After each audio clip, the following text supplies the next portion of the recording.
څوک چې چا سره محبت کوي او د الله د رضا د پاره کوي، که بغض کوي هغه هم د الله د رضا د پاره کوي، که چا تصور کوي هم د الله د رضا د پاره ور کوي، که چا نه سم نه کوي، نو د ایمان کامل دی. دا د ایمان د کمال علامه ده.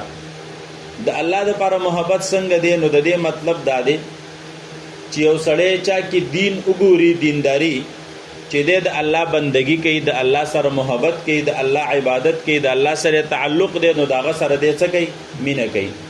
او چې بل سړی وګوري چې یاره دا خو په ګناهونو کې مبتلا دی او مسلسل د الله په نافرمانی کې لګیا دی او همیشه چې دی دا بیلمازه ګرځي، نشئی دی، مثلا زناکار دی، شرابي دی، کافر مشرک دی وغیرہ وغیرہ، نو بیا د هغه نه نفرت کوي او نفرت د اعمالو نه کوي، د الله د رضا د پاره کوي. ٹھیک شو؟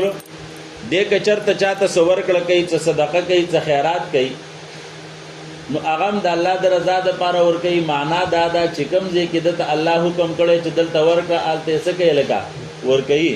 خو چې کوم ځای کې الله رب العزت دې منع کړی چې دلته مه ورکوه، هغه نه ور کوي. یو سړی ورته معلوم دی چې دا نشئی دی، چرسي پوډري دی، دا مثلا شرابي دی، زناکار دی، که دله 100 روپۍ ورکم دی په چرسو پوډرو په شرابو کې په زنا کې لګوي، نو بیا هغې ته نه ورکوي. نو دا منع ده د الله دپاره. یعنې د اوس منع وکړه که نه، غریب ته مثلا څه ورنکړه، سوالګیر ته څه ورنکړه، خو د الله دپاره یې ورنکړه، نو دا د کمال د ایمان د کمال څه ده؟ لکه علامه ده. نو بغض هم د الله دپاره، شابسي محبت هم د الله دپاره، ورکړه هم د الله دپاره.